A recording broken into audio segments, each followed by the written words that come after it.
it took this television show, indeed all television shows, nationwide television shows, out of the realm of what we thought was entertainment.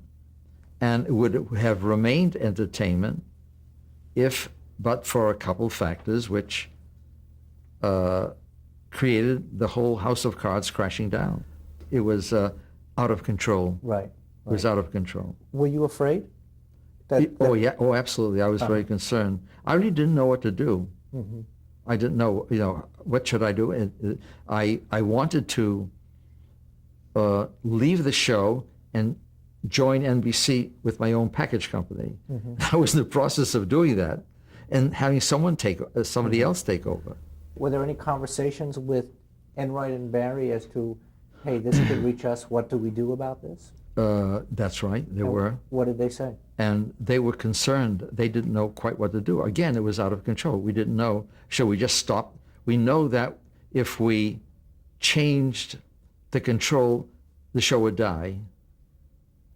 And so what do you do? They didn't know what they would. I guess we were all hoping that this story in the New York Herald was Jack O'Brien's paper, Herald American, or the American, right. The Hearst paper, right, would go away.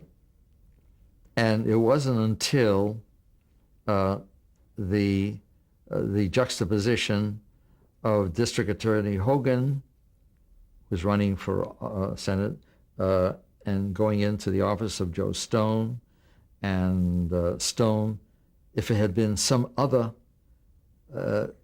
district attorney, maybe it would have been different. Mm-hmm. Stone being Stone, he made it into a crusade. But Stone knew all along that there was that it was legal, that this whole thing was. But so what did Enright and Barry decide to do ultimately? What was the decision? Well, they became terrified when Stemple, reading about the Post story about Helgemeyer going to the district attorney, he then also went to the press and to the district attorney. And Stemple started the whole house of cards. When Stemple won his $50,000, which is more money than he ever believed he'd ever get, because again, what was $50,000 in 1958 comparable to today? You could buy with that much, right? You're a wealthy man.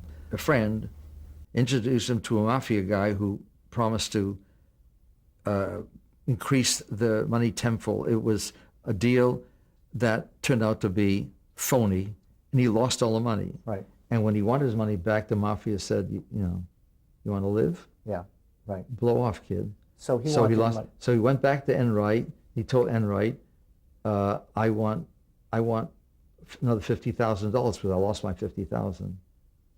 And what did Enright say? And Enright said, well, you're a big boy.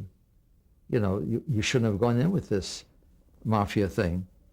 And Stemple said, if you don't give me the $50,000, and I think he, on the tape that Enright made, he wanted other things. He wanted a job, etc. But he wanted $50,000. He said, I'll destroy you. And this is what he said, and he meant it, and he did. Were you contacted by Van Doren at this point? I was contacted by Van Doren right after that, when the district attorney's office announced an investigation. Van Doren called me and asked me to get together for lunch. And we got together, and it was one of the most traumatic meetings I've ever had. He broke down and told me how this, if it ever came out that he was part of it, that it would kill his father, destroy his family, destroy his life, etc. And he promised me, and he had me promise that I would not. Would not what?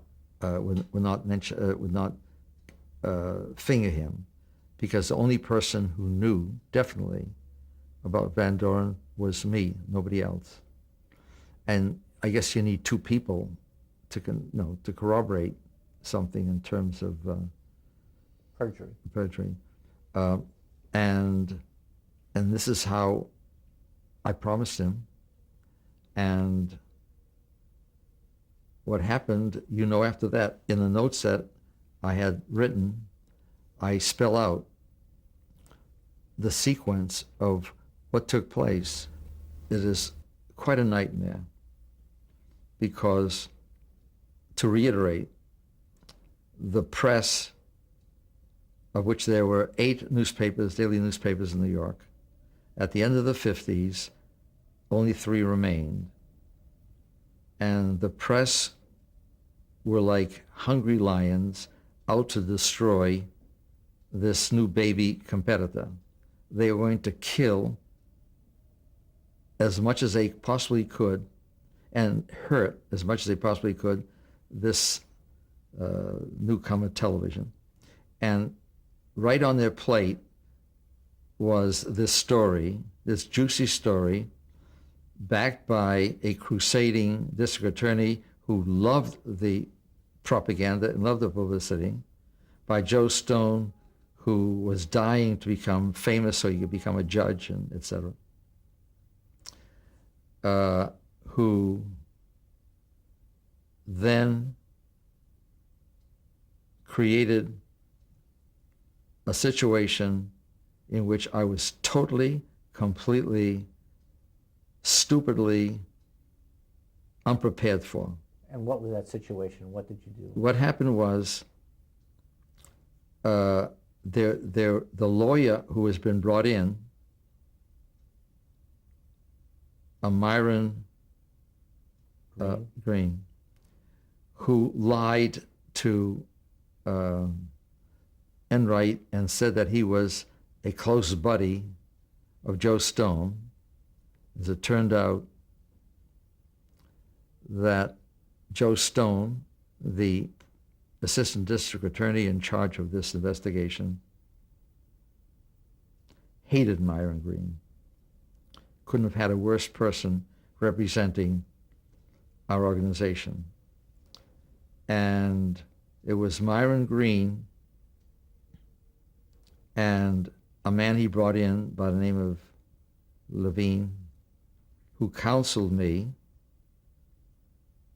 when it was, because right away they wanted to get me into the grand jury